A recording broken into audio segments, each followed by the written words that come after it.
Sunday Igboho presently nílẹ̀ Yorùbá ní tó dájú ni pé a need the security outfit tiwa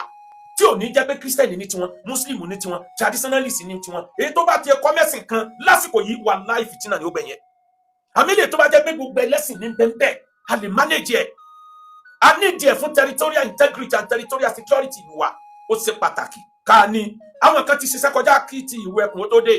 àwọn OPC wọ́n ti jà kó kọjá ẹ wọ́jọ́ wọn lọ lọ́rin ẹ wọ́n tójú wọn rí ẹ wọ́jọ́ tí wọ́n àtàkì wọn lẹ́kọ̀ọ́ OPC kún àkérènú ayé nígbà yẹn títí dòní àwọn Àgbẹ̀kọ̀yà ti síwájú wọn wọ́n ti padà kọjá wọ́n ti gbalẹ̀ Yorùbá lẹ̀ àwọn Àgbẹ̀kọ̀yà nígbà táwọn tí mẹ́tàpá kan wọn ò tí da Àgbẹ̀kọ̀yà ń dómi láwọn tí wọ́n dira wọn gan tí wọ́n ṣera wọn lọ́kùnrin wọ́n ti gbara wọn sílẹ̀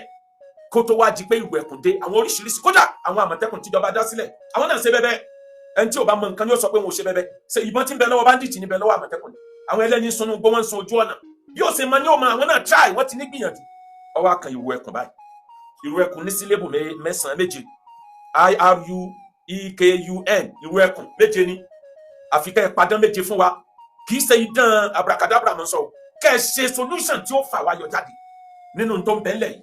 ara nǹkan tá a wá gbọ́dọ̀ ṣe kí n sáré kà ẹ̀yin Ìwé Ẹkùn mi ní máa dárúkọ olóyè Sunday Igboho mọ́ torí ẹ̀ ti dójijì Ìwé Ẹkùn ẹ lọ reconcile pẹ̀lú àwọn ọba tẹ́ ẹ bá bá jà o ẹ lè dáṣẹ́ ìṣe o ẹ reconcile pẹ̀lú àwọn gómìnà tẹ́ ẹ bá jọ ní ọ̀rọ̀ pọ̀ bíjà bá ń bẹ láàrin gómìnà àtàrẹ ẹ mọ̀ bẹ́ẹ̀ ṣe dọ́gbọ́n bí ẹni tó wà láàrin ìyàwó méjì mẹ́ta mẹ́rin òun kálukú ló níbi tó wúlò sí yóò níjọ́ tí kọ́nà ọ̀ka àyàn mọ́ tẹ́ pé kò sẹ́ni tí ó ṣe fún èèyàn ju gómìnà lọ ipò tí Ọlọ́run gbé olóyè Sunday Igboho sílé ni ó ti kú ọlọ́rẹ̀ nìkan ti dọ̀rẹ́ gbogbo ayé irinṣẹ́ tó kù tó nídìí láti kọ̀wé tán òun lélẹ́yìí tó tẹ̀ ẹ́ lọ́wọ́ yìí bí Tinubu tó bá tí yàn lẹ́yìn bí Ìgbòho Kèsìdì ti bẹ lẹ́yìn èèyàn ni o torí kì í padà lẹ́yìn ẹni tó bá mọ̀ kó dúró déédéé àmọ́ bóun ni wọn ò ṣe nílò ẹ̀ for political game bóun ni wọn ò ṣe nílò ẹ̀ láti fi àtáàkì àwọn olóṣèlú míì ní tí ń tán léegun ọdún ní tí ń tán lọ́dún iléyà ọmọ ilé mọ́mọ́ gan yóò padà rẹran jẹun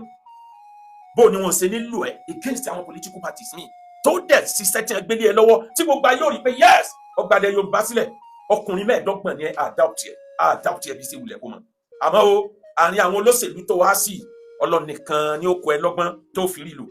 ẹ̀yin Ìwé Ẹkùn ẹ lọ reconcile pẹ̀lú àwọn tí mo wí ẹ wá gbìyànjú ẹ náwó ọ̀fẹ́ sáwọn Àgbẹ̀kọ̀yà ẹ náwó ọ̀fẹ́ sáwọn OPC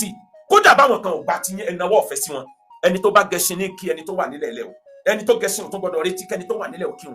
ìgbà tí yín lóde Ṣẹ́ríkí Ngómọ̀ Sàmánì Ngómọ̀ bó o lẹ́sẹ̀ fà wọ́n mọ́ra àtàwọn Àmọ̀tẹ́kùn tẹ́jọ́ mọ̀ ṣiṣẹ́ pọ̀ tí òfin ní sí sabotage èyí tó burú jù ní sabotage làwọn tí wọ́n bá ń bẹ nínú ìlú téèyàn ti operate ó burú gan. Number 3 tó bá recruit àwọn èèyàn eléyìí tí olóyè sọ yẹn tó ní everybody gbogbo ọmọ Yorùbá máa lọ gba fọ́ọ̀mù lọ́fẹ̀ẹ́ àìmọye ẹni tí èsì ran Yorùbá tó ti di Yorùbá ẹ̀jẹ̀ aburú wò lè tán lára wọn àwọn èèyàn kọ̀ọ̀kan tó ní state kọ̀ọ̀kan ní ó jẹ́ kó bá àwọn èèyàn jọ àwọn tí wọ́n máa lé wọn tán mọ̀nà wọn tán mọ̀ràn wọn tán bá dáná tán wọn bí tí wọ́n trace sí àmọ́ kákó gbogbo ẹ̀ pọ̀ kì í níyì. Number 3 àbí number 4 olóyè Sunday Igboho téèyàn bá ti wà tó available jù èèyàn wà tó cheap stop making yourself available everywhere gbogbo interview mo ti sọ láì mọye ìgbà alágbára ìbínú tán alágbára ìsọ̀rọ̀ tán gbogbo tó bá ń lọ láàrin ìwà àtàrẹ tí bá ń lọ láàrin ìwà àtàwọn gómìnà kò ń ṣe nǹkan tó yẹ kó dórí afẹ́fẹ́ inú ti gbọ́dọ̀ jẹ báyìí torí kò sẹ́ni ó dùn máa forí ẹni nínú tó olóṣèlú ó easy fún wa láti gbé èèyàn gẹ̀ẹ́sì ó easy fún wa láti rí èèyàn bọ̀ Ọlọ́run ní já ọbọ̀ mo wà available ní gbogbo òde mo wà available fún gbogbo ọ̀rọ̀ interview jẹ́nì kan ọmọ grant interview lórúkọ rẹ tẹ́nìyẹn bá tiẹ̀ sí mistake wàá lè sọ yí pé èmi kọ́ ni mo ṣe o ọmọ burúkú tí mo ní kó ṣe kí nìyẹn nìyẹn ẹ bá dẹ̀dẹ̀ yẹn tó fara yín mára pé wò má bínú bá a ṣe máa láyé lọ tá a fi mú jẹnu. Number 4 or number 5 lọ láṣìírí dáadáa mo ti sọ yẹn. Number 6 àwọn tí wọ́n jẹ́ bandit tí wọ́n ń filẹ̀ Yorùbá lápẹ́ ẹ má lérò yí pé wọ́n ti study a lot nípa olóyè Sunday Igboho torí they saw him coming kó tó dọjọ́ èdè ní àti mọ̀ pé ń bọ̀ they will have studied a lot of things about him. Olóyè Sunday Igboho inú ara rẹ ni ó mọ̀ inú ara rẹ nìkan ni ó mọ̀ máa jẹ́ màánú bíi bàbá wa l'Ógbómọ̀ṣọ́ former premier máa jẹ́ màánú ó lóun sọ̀rọ̀ ìyẹn bàbá wa Akíntọ́lá ó lóun báyàwó òun sọ̀rọ̀ ó lùtà òun bá ọmọ òun sọ̀rọ̀ ó lùtà ó ní láti sin lọ Emmanuel lòun jẹ́ ìmánú òun kó gbogbo ẹnu kì í ṣe gbogbo ọ̀rọ̀ ló gbọ́dọ̀ máa jáde. Ẹlẹ́ẹ̀keje Ìwé Ẹkùn olóyè Sunday Igboho lọ́wọ́ náà bí relationship ẹ̀ ó ṣe dì pẹ̀lú àwọn sójà àtàwọn ọlọ́pàá àmójú kan ló fi ṣe relationship èèyàn lajú méjì torí orogún ìfẹ́ràn ara wọn dénú àwọn tó bá jọ́ga wọn bọ́ bá ti ń ọlọ́run kọ ẹ bó ṣe ṣe àwọn gan ni wọ́n máa lànà fún ẹ pé rìn báyìí rìn báyìí rìn báyìí yóò wá ní orúkọ rẹ tó kọ nílẹ̀ Yorùbá tí ò ní parẹ́ mọ́ títí láé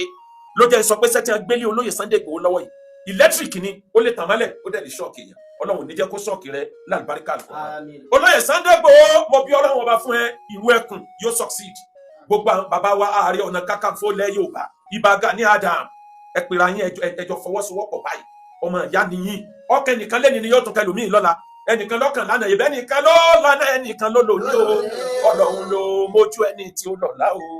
ọlọ́run ló mójú ẹni tí ó lọ́la ọlọ́run ló mójú ẹni tí ó lọ́la o ọlọ́run ló.